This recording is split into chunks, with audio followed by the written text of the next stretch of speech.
Hello, I'm Mrs. Jim. You're welcome to the classroom. Today we'll be focusing on helping children and adults who cannot read in English to be able to read. So I'll be outlining some steps that would help anyone who is struggling to read to be able to read. In each of these steps, if you find out that you're good in a particular step, then you should move to the next step where you're not good at. These steps have been tested and proven to help people who are struggling to read to be able to read.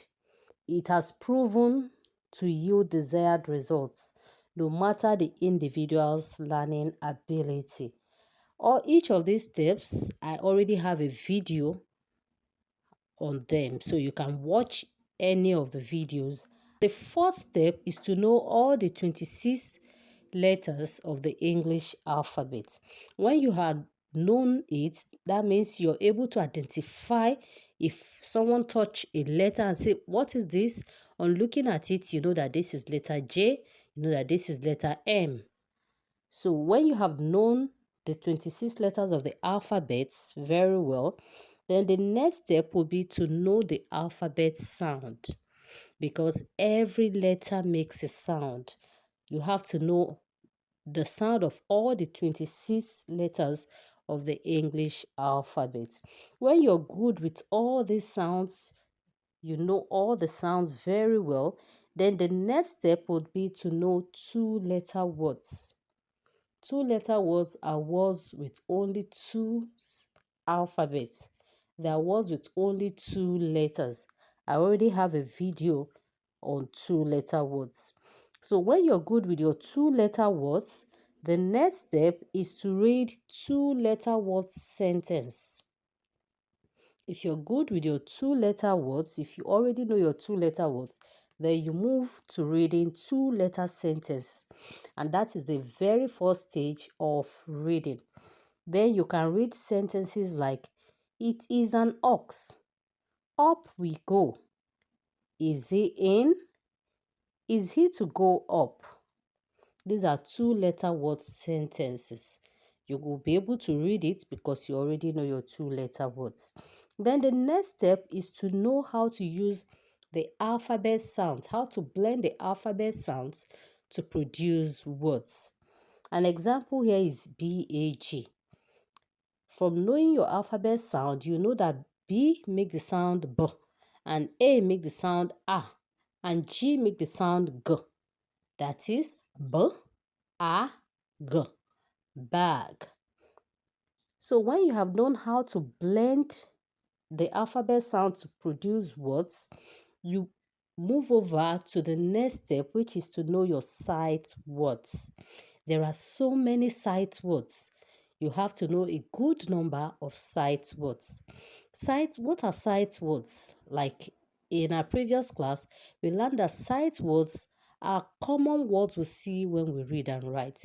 These are words that are always popping up when we read and write, and that is why sometimes they are called pop-up words. Some of these sight words are not pronounced by the alphabet sounds, and that's the more reason you need to know your sight words.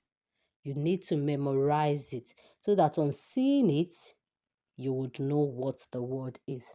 So by the time you know your sight word, you know a good number of your sight words, you would be able to read. You'll be able to read sentences like, I love to go to school. I look like my mom, and some other sentences. Then you have to learn how to pronounce words with OO in it. OE, sound OI, sound AE, sound CH, sound SH, and others. So these are the basic steps to help you to be able to read. And if you're a parent who is helping a child to read, you have to be patient. If you're a teacher teaching someone to read, you have to be patient with the students. You have to make each section fun so that your students will be able to look forward to the next class. And then you should always appreciate. For each effort they make, for each step they have achieved and moving to the next step, you need to appreciate and commend them. Sometimes you could even give gifts to appreciate them.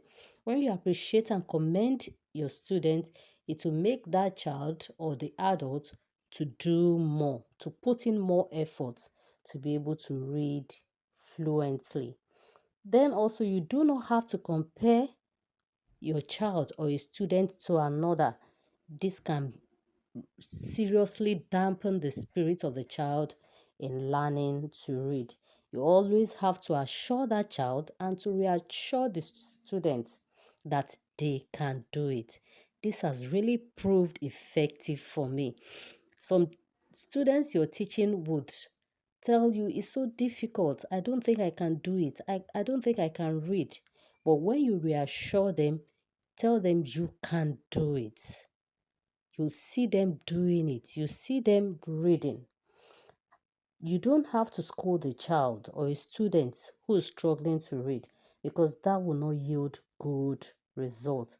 So, as a teacher who is teaching a student, or you as a student, a child watching this video, be patient with yourself.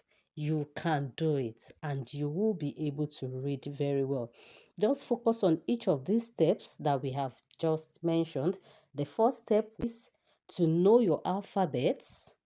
The second step is to know your alphabet sound. You need to know your two-letter words. Then you know how to read two-letter word sentence. Then you move to blending your alphabet sound to produce words. Then you learn your sight words. You have to know a lot of sight words, many as much as possible, as much as you can memorize. When you're done with this, you'll see yourself reading very well, reading well in English. Best wishes. See you in the next class.